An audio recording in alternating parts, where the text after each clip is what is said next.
5, 4, 3, 2.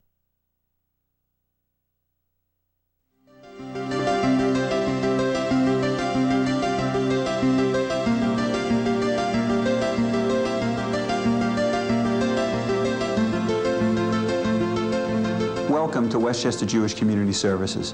As a leading agency in providing a comprehensive spectrum of human services, we have been helping people since 1943. We serve all people in Westchester County, regardless of age, income, or ethnicity. We provide a wide variety of essential and dynamic services that make a difference in people's lives.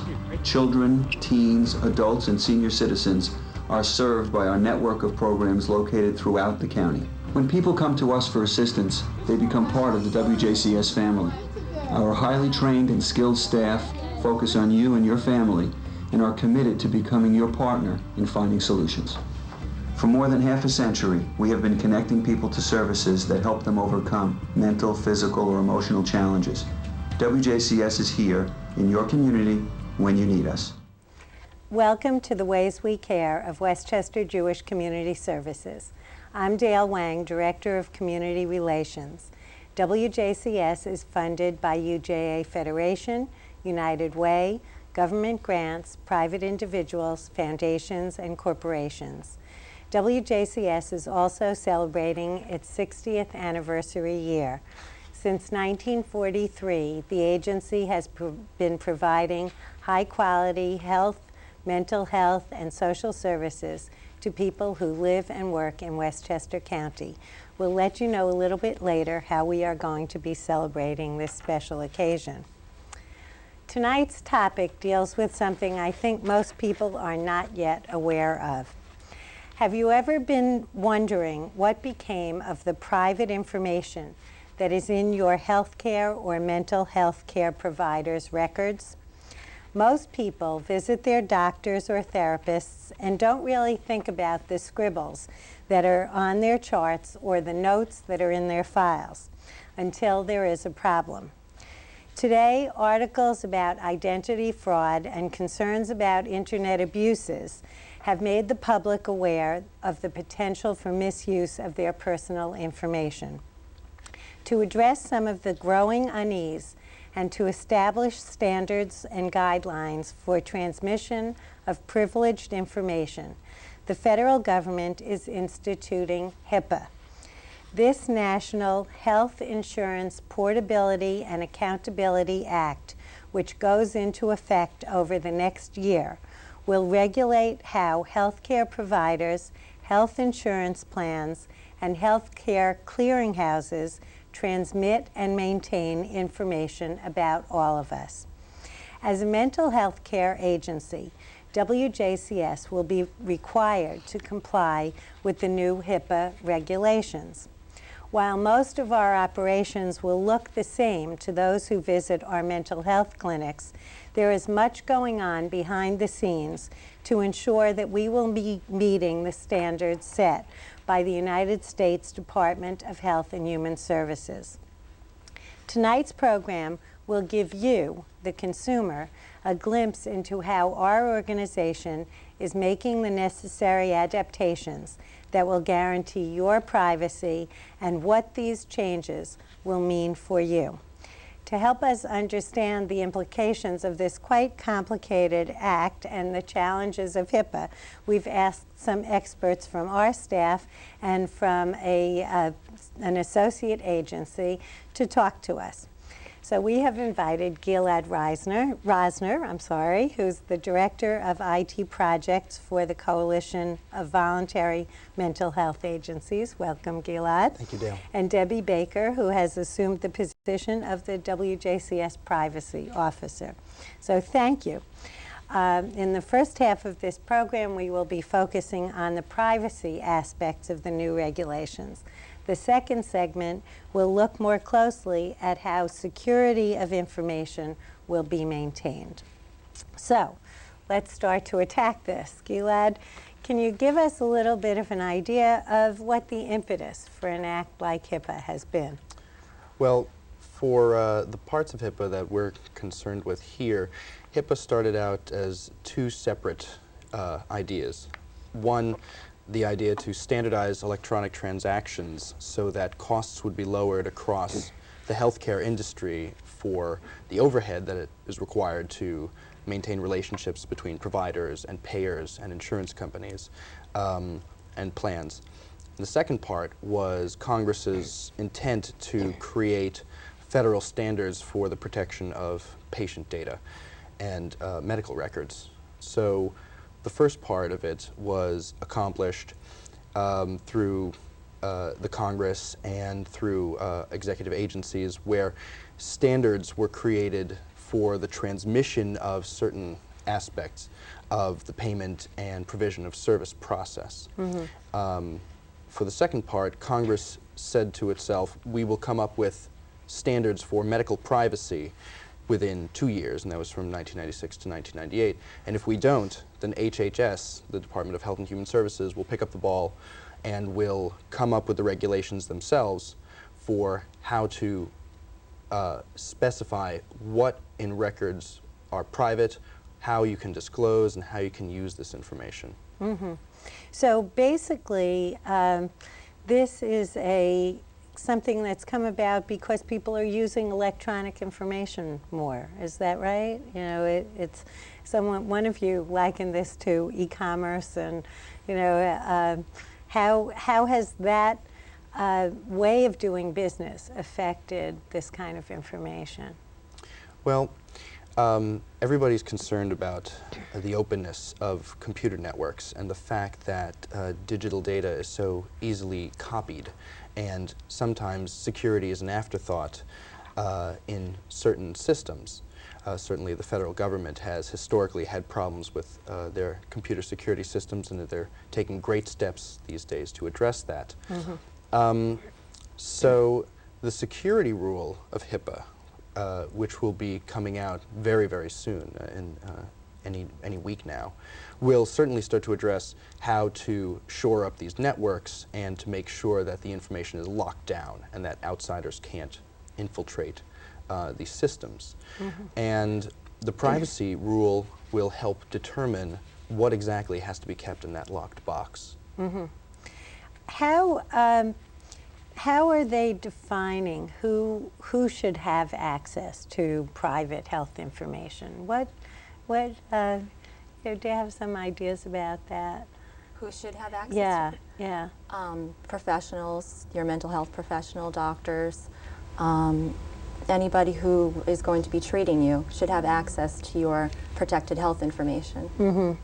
The Act also recognizes, of course, that to get paid for an agency to be able to bill for services, certain others in the agency have to also have access to those records. Right. So then people in our finance department might have access, and there might be other administrative people who have access to that information. Yeah, it's a balancing act between the idea of not impeding care and at the same time only giving out the medical information that's necessary to people who should be looking at it. So it's a balancing act between those two ideas.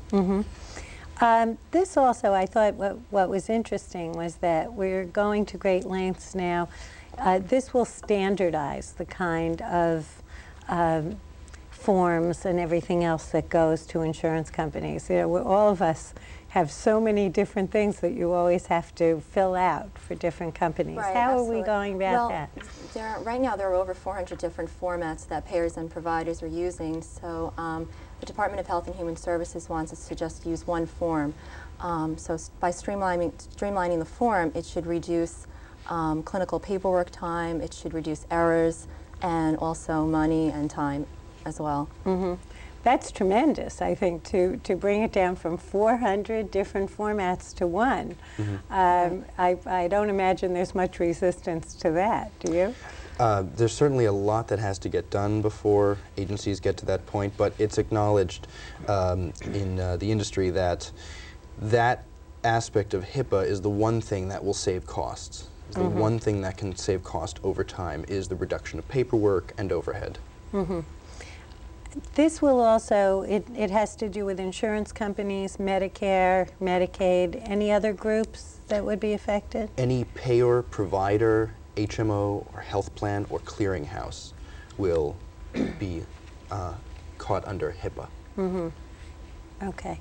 Now, Debbie, you had indicated that one of the attractive parts of this system is that health insurance coverage would not be able to be denied to people when they transfer from one job to another. I guess that's what they're calling the portability part of that. Could you explain that? Because I think people would be very interested in knowing that they are being safeguarded in that way. Right. Well, people with chronic health conditions who are afraid to leave their jobs to go on to a new job because of their health condition now don't have to worry, because HIPAA prohibits insurance companies from denying them coverage based on their pre-existing condition. There still might be a waiting list, but they cannot deny them coverage.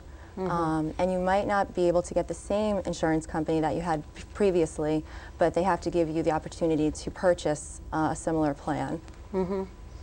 So people are really protected and able then to move from one job to another regardless of what their health status could be? Right, absolutely. I think that's a very valuable protection for the consumer. Absolutely. Okay, we talked a little bit about the type of health information that would be affected, but what is covered? We have had some discussions in our executive staff about little Post-its and things that identify an individual, but what other sorts of materials that come into a big agency like ours are going to be affected by these regulations?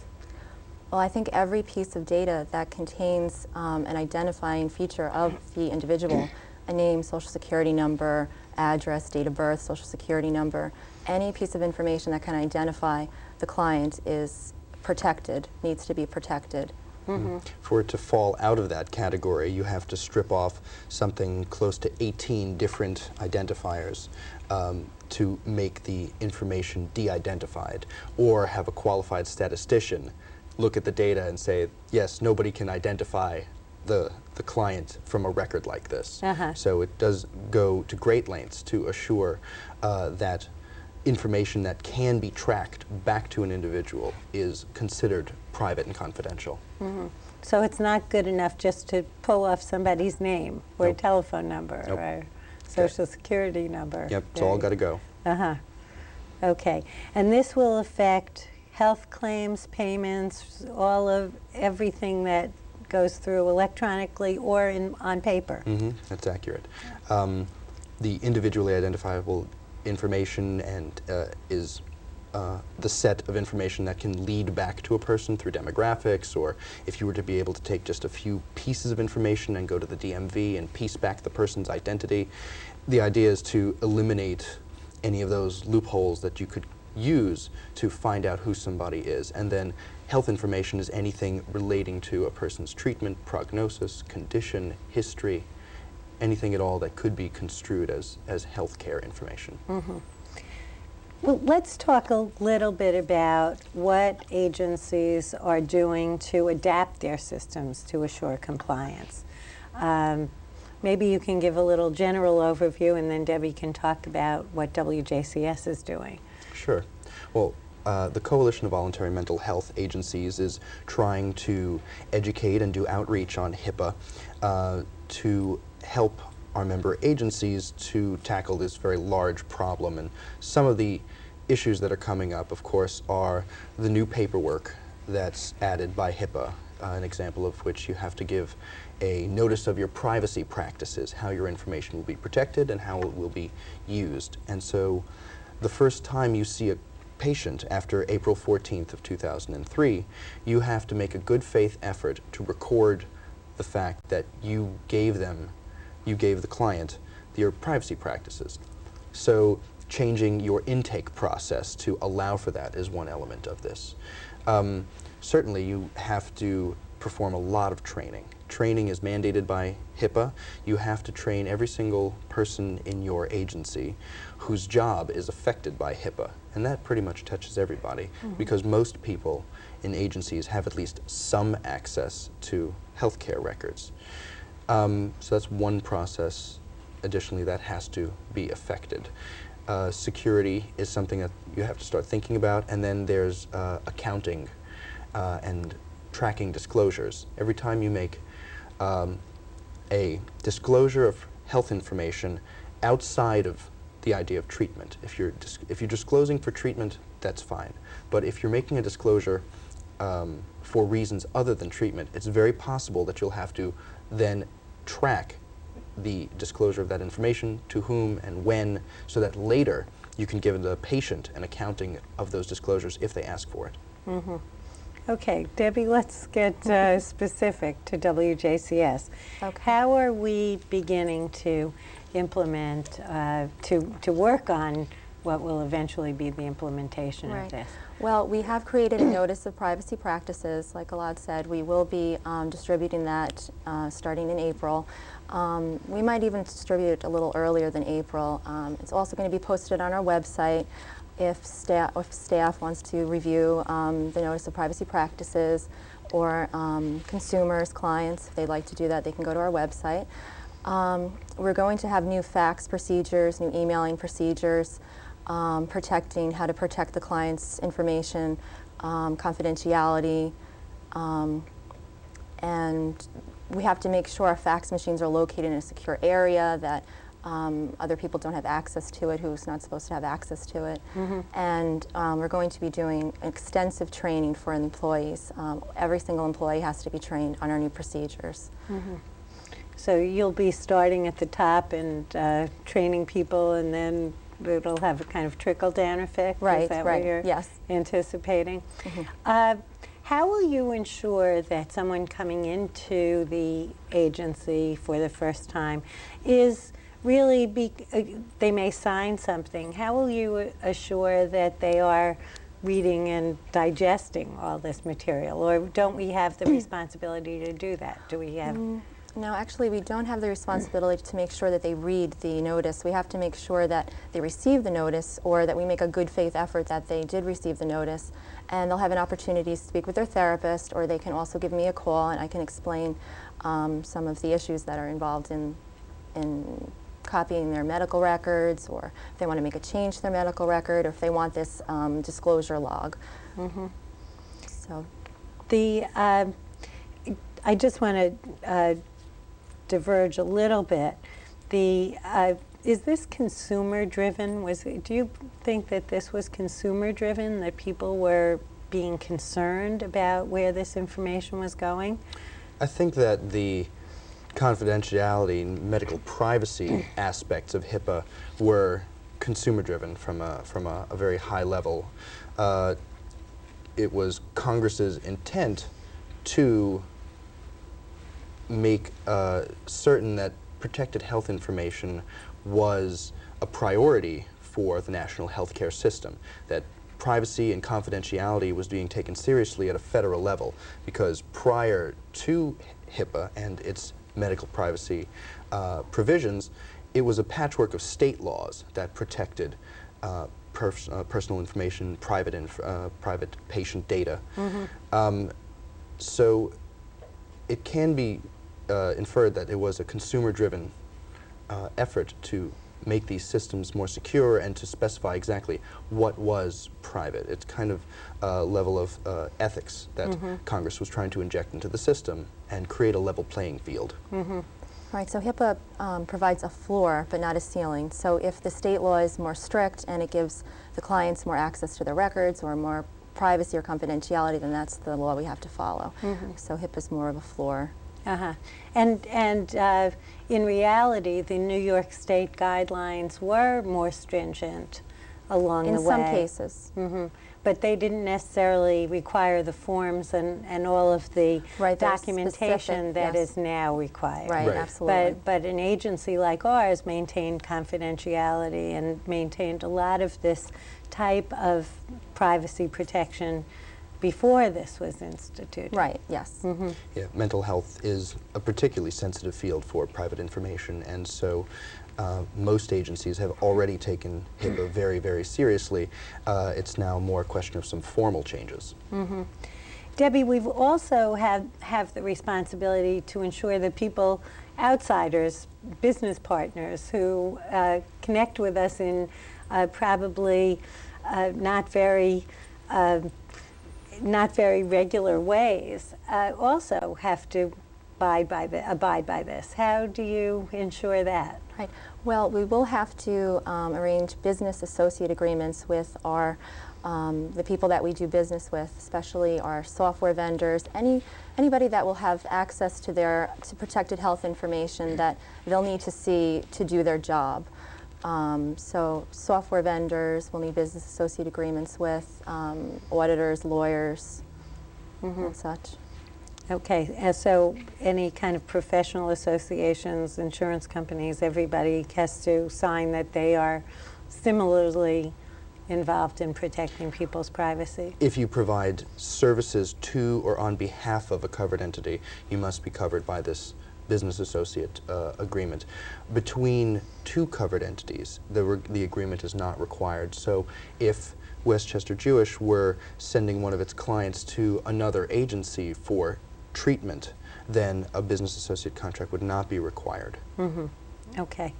We've talked to two different aspects, privacy and security. And Gilad, you had given some guidelines as to what the distinction is between the two. You want to spell that out? Sure. Privacy is the privacy is the what that has to be protected, and security is the how that has to be protected. And so, while it's a little bit difficult to try to implement one without the other, that's certainly what's happening right now because the privacy rule is ready and the security rule is not, but still they do go hand in hand. And so the privacy rule tells you exactly what information is considered confidential at the federal level, and the security rule will talk about processes that you have to put in place to protect that information. Mm-hmm. When a client feels that his or her information has been breached in some way, there is a process for a complaint. Let's talk a little bit about how that might play out. How do you expect that to go into effect? You mean to provide an example of what, of what might happen? Right. Well, if their client is concerned that they could see the computer screen from the reception desk and they can see other clients' names on the reception desk computer screen, they can complain. But I'm sure we're going to be taking every precaution so that doesn't happen. If a therapist has a client's record out with their file up where they can see the client's name, they can complain about that as well. And they have the right to complain to the Department of Health and Human Services also. So they can complain to me, and it's all listed in our notice of privacy practices. So hopefully we won't have too many complaints. Right. It's a pretty large cultural change that's happening, and while the mental health field has always been very, very sensitive to confidential information, still there are some non-obvious aspects of this, and privacy is important, but it hasn't always been at the forefront of everybody's thoughts. So we're all in this together, and while complaint will certainly drive, say, audits from HHS, which will be the first way that they would respond, it really seems that it'll be much more of an atmosphere where people are trying to cure breaches and not send anyone to jail or fine anybody. The idea is to get everybody into compliance, to get behind this idea of a floor at the federal level of confidentiality.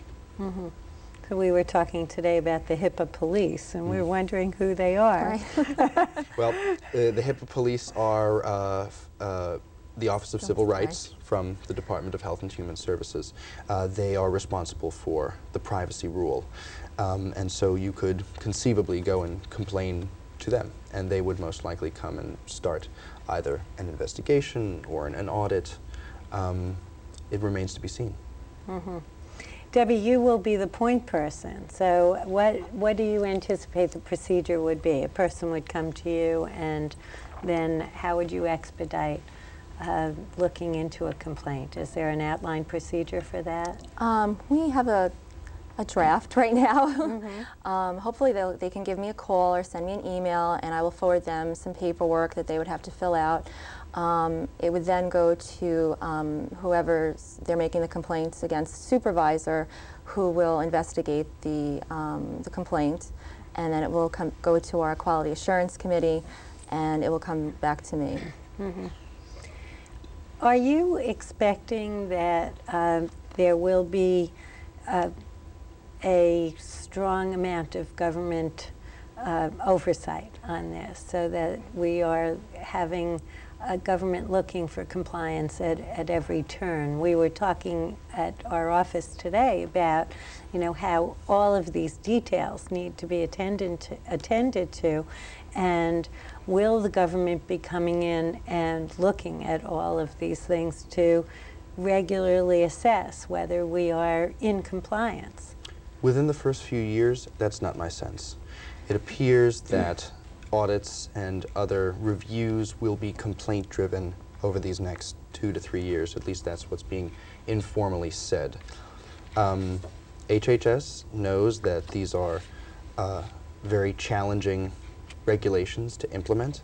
They're not completely clear in some sections. The language is in dispute in certain areas.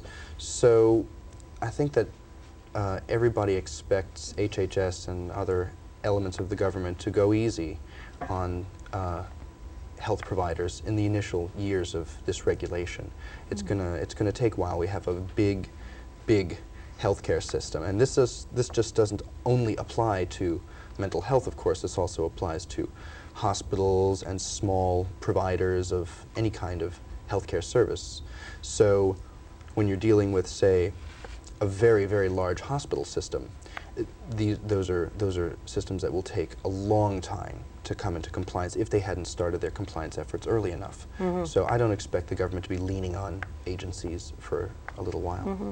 Debbie, what do you anticipate? We only have 2 minutes left. You're going to be surprised to know.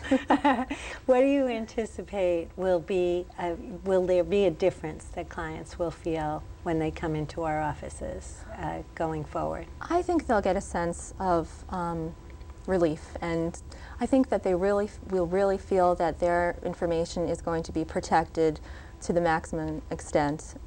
Mm-hmm. So I think they'll really feel an impact. Mm-hmm. And Gilad, you had talked about this being an empowering type of regulation. Mm-hmm. The consumer now knows that they can go to any healthcare provider in the country and have certain expectations about how their information is being treated and what they can ask of their provider. If they ever wanted to know, who have you disclosed my information to outside of the normal range of treatment, the provider now has to give them that information. They have to provide them an accounting. They also know that there is some federal oversight to prevent the misuse of medical information. I'm sure that a lot of people are comforted by that. Mm-hmm. Okay. Well, let's just give people a little bit of relief and let them know where they can reach you, because I'll bet that there are some mental health workers out there going, I don't know this stuff, and I better learn it soon. Gilad, how do they get in touch with you? I can be reached most easily by telephone, 212-742-1600, extension 210, or of course I use email as well, and it's grosner@cvmha.org.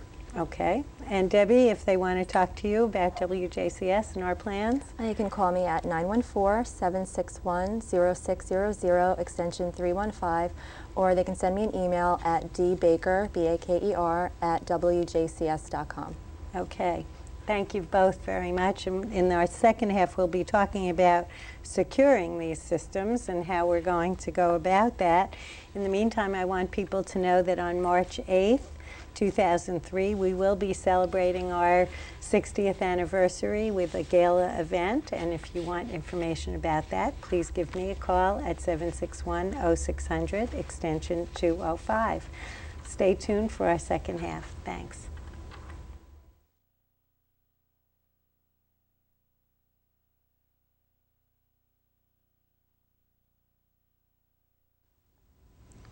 Welcome back to the Ways We Care of Westchester Jewish Community Services. I'm Dale Wang, Director of Community Relations. WJCS is funded by UJA Federation, United Way, government grants, private individuals, foundations, and corporations.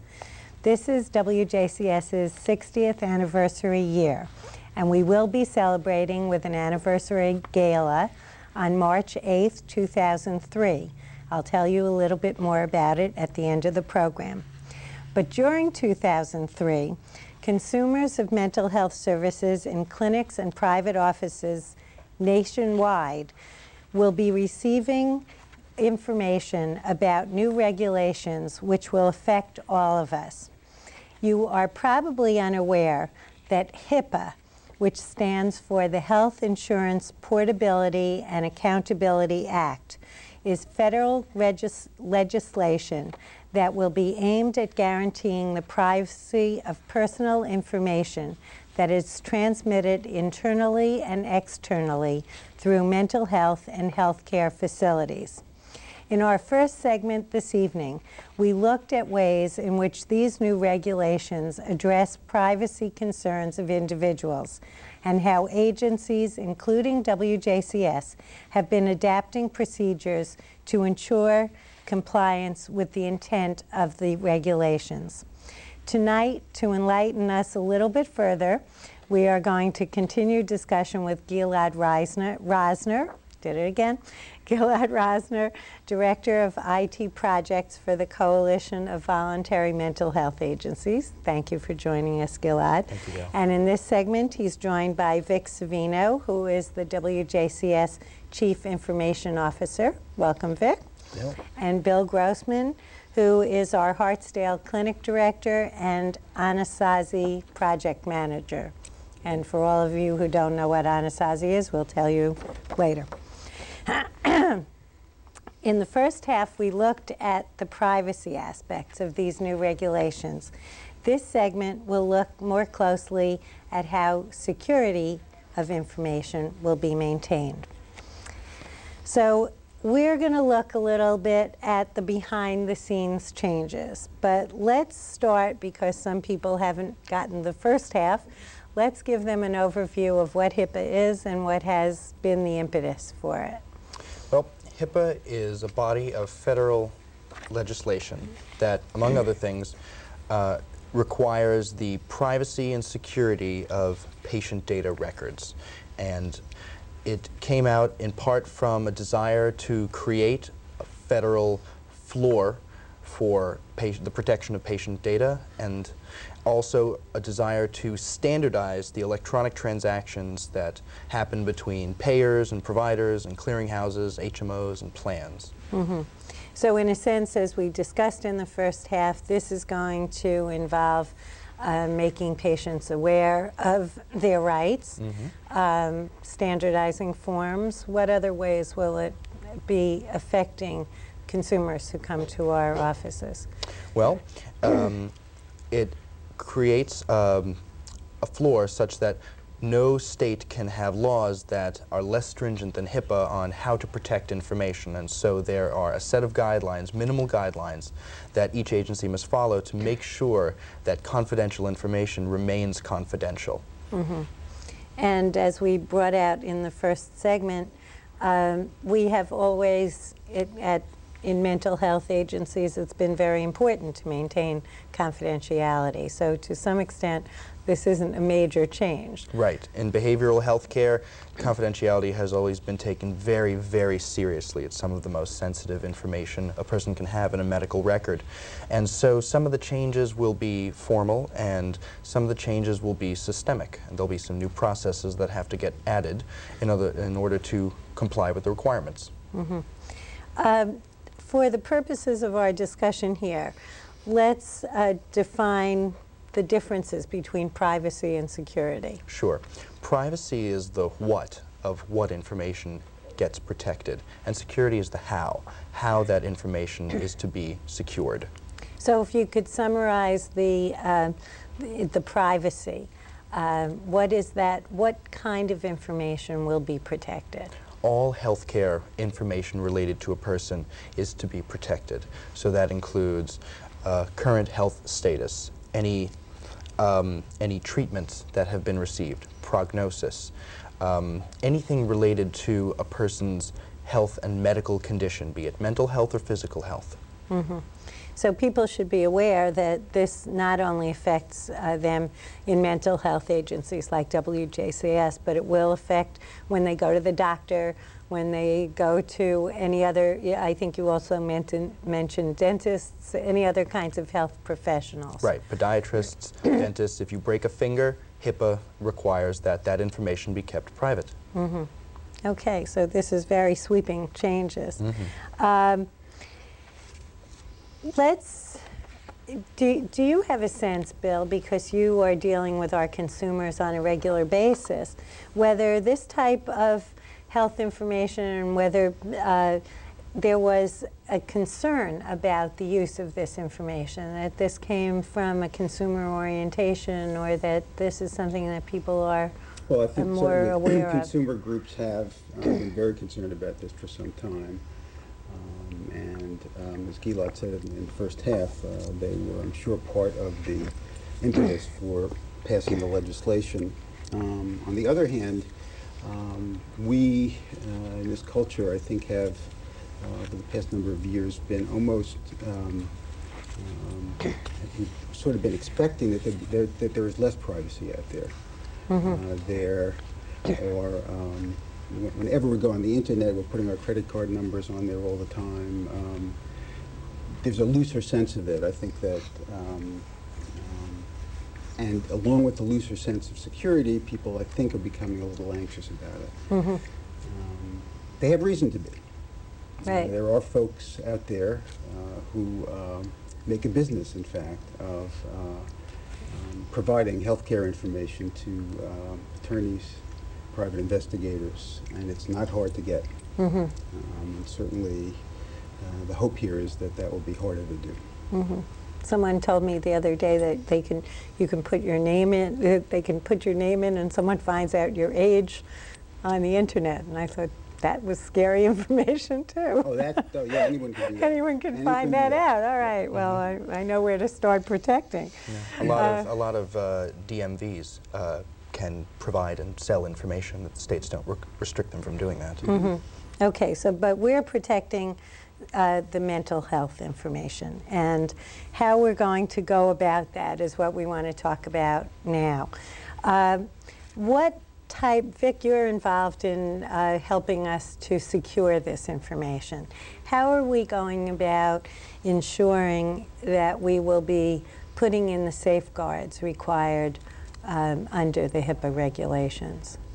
Well, the security provisions of the legislation haven't been finalized yet. And as Gilad mentioned earlier, implementation of them will evolve over the course of a few years.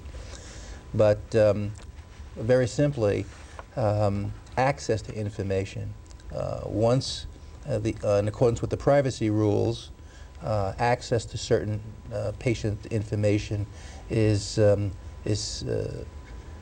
given to or allowed to be seen by a chain of command, clinician, that clinician's supervisor, and their supervisor. Other clinicians may not be able to see that information. And so whether it's on paper record or whether it's in a computerized system, a security means needs to be put in place to enforce that privacy policy. In the computer aspects of these things, passwords. The regulations around passwords or the recommendations around passwords might be much more stringent than they were before, where there are tools available now for hackers to identify passwords that are commonly used words. It may be that passwords are going to need to be some amorphous combination of characters and numbers. So it's a combination of physical, the security may be a combination of physical issues or physical plans as well as software and computer plans. Locking computer doors, screens that only the person that's sitting at the workstation can see, that are not visible to other people, rights to files, be they paper files or computer files, given only to those folks who have a need as Gilad identified earlier, have a need to have that access to that information. Mm-hmm. So we're really redrawing and reconfiguring even our office situations based on who has a need to know or ability to see, or we have to balance the security needs with the need for people in an office, in a clinic, for example, to be able to share information. Let's say your therapist is out on vacation or calls in sick the same day, and you have a crisis during that day. We would want somebody to be able to see that your information to be able to help you. Mm-hmm. So there's the need for sharing versus the policies that we need to put in to protect privacy. So there's a kind of a dynamic there. Yeah, it's a careful balance between security and privacy and never obstructing care. And it was definitely Congress's intent to not obstruct care by implementing these rules. Some of this to an outsider may seem like an awful lot of implementation in an office that may not be all that very practical. You know, how can you secure a computer screen so that nobody passing by can see it unless you build individual walls? I mean, how much is expected for us to be able to close this off and make everything? So do you need to lock every file? Do you need, what's practical here? Well, there's certainly an element of reasonability. You need to do things that you can operate reasonably and that will reasonably meet the requirements of the rule. As Vic was mentioning earlier, there are a host of different processes that will have to be added to maintain the security of the data, as well as an audit trail. You're going to need to be able to see who has accessed files and when, because it's crucial to solving any breaches, if there are any, and also to maintain the integrity of the system. And you're right that, that it is very complex, and that's probably one of the reasons why the security guidelines have not yet been finalized, because the measures that, that might literally need to be put in place to meet the privacy requirements may not, in fact, be practical. But as Gilad said, some balance that doesn't compromise the intent of the legislation, but yet provides meaningful security is in fact where they need to come down. So in a sense, one of my questions had been, in the absence of these formal security provisions, how do we know what to do? Well, there's definitely a sense of best practices, common sense guidelines to security. Information security is a field that has been around for a long time. As long as really information of value has been produced, there has to have been some way of securing it, because information has value. And here we're talking about some of the most valuable information there is, and that's a person's sensitive medical files. So up until HIPAA, there have still been very good, very reasonable procedures and precautions put in place to make sure that this information has been secured. Plus, there's state law. State law has been requiring security of a variety of types in a variety of areas. Well, in an effort to anticipate what's coming, we have embarked upon an ambitious major technological system, and a revision in part prompted by HIPAA, in part in keeping with our need to become more electronically ready for the 21st century. Can we hear a little bit about the Anasazi program and the project, and what impact this has for the agency? Okay, well, we, a few years ago, began to recognize that there were a number of factors that would lead to our having to make a decision to get a new, updated, more comprehensive software system for information within our agency. And we began a process of looking around, selecting, comparing different software products, and after a pretty long period of time of really looking carefully into the different products, we decided on one. And for the past year and a half, we have been in the process of converting all of our information from one software system to the new one. One of the biggest changes that will be coming about with the new system is that we will be putting our clinical record information in electronic form so that clinicians will have access to patient information on their desks by hitting some keys on the keyboard rather than walking out and pulling heavy charts back to their office. So that's going to be a major change. Another issue that was dealt with, that we needed to deal with, was the increasing complexity of the insurance world and managed care. I think you mentioned in the first half that there was something like 400 different insurance companies and forms, and but now there's only supposed to be one. Right. Well, I'll believe that when I see it. That's for sure. Right. But we needed to find a better, more sophisticated way of gathering our information, transmitting it to a variety of companies, all of whom have different requirements, and for our own fiscal health, to make sure that we were certain that we were going to get paid for the services we provide. So all of those factors really came together in an agency-wide decision to go ahead with this project, and it has been an adventure so far and will continue to be. Vic, when Bill talks about having that information available at the touch of a button on somebody's desk, how does that relate to the security issues that HIPAA will require when it's so much more easily available, but yet now we have to look at who has access, how you get access, and Well, Dale, one of the reasons we selected the Anasazi system was that it was a part of the deal was that it would be certified to be compliant with the HIPAA regulations. And what that means is that data elements, pieces of information about clients, their billings, the sessions, their diagnoses, their demographics, would be able to be isolated in such a way that it would conform with the privacy and security provisions.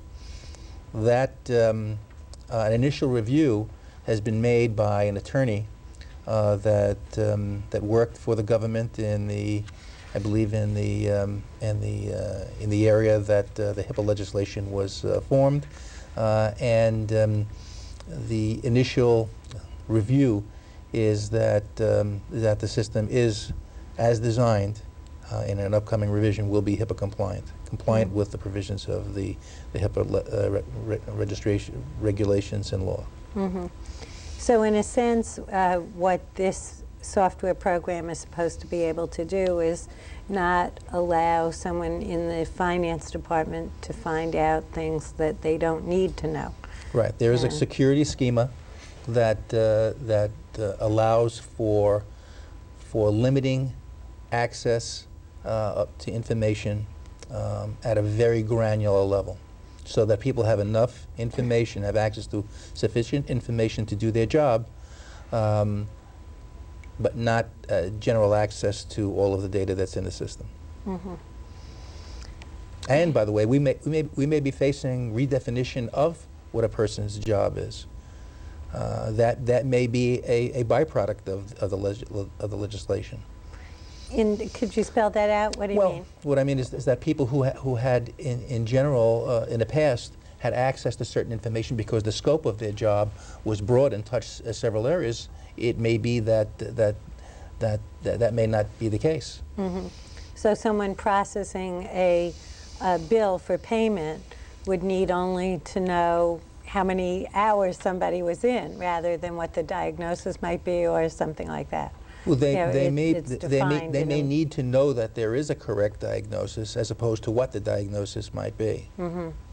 For instance, those are the kinds of things that I think that are still taking shape. But that's an example of how we might redefine what people's roles and responsibilities might be.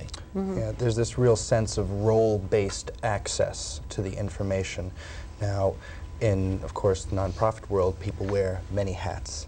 However, as Vic was pointing out, HIPAA might require people to have less fuzzy distinctions around them and to make the lines heavier, more apparent, that people's job categories may have to be a little bit more defined in order to conform with HIPAA's security rule.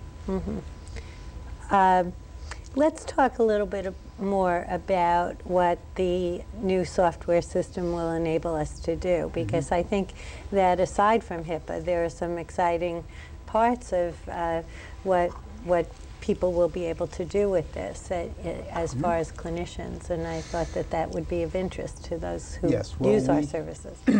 As the mental health world has become more complicated, the job of a therapist, especially in a nonprofit clinic setting, has become more difficult to keep on top of all of the paperwork requirements that are required by government regulation, as well as all the insurance companies, which now, many of which require extensive clinical paperwork in order to get paid, which was certainly not the case 10, 20 years ago.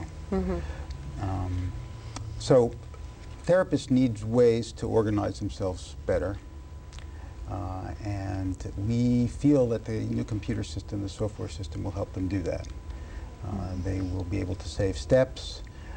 They will be able to do assessments and treatment plans in a more organized, kind of defined way.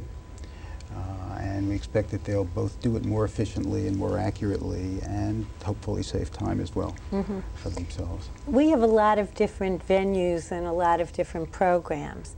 How will this play out, both in terms of the Anasazi system and the new security measures? How does this play out for the variety of school-based, community-based?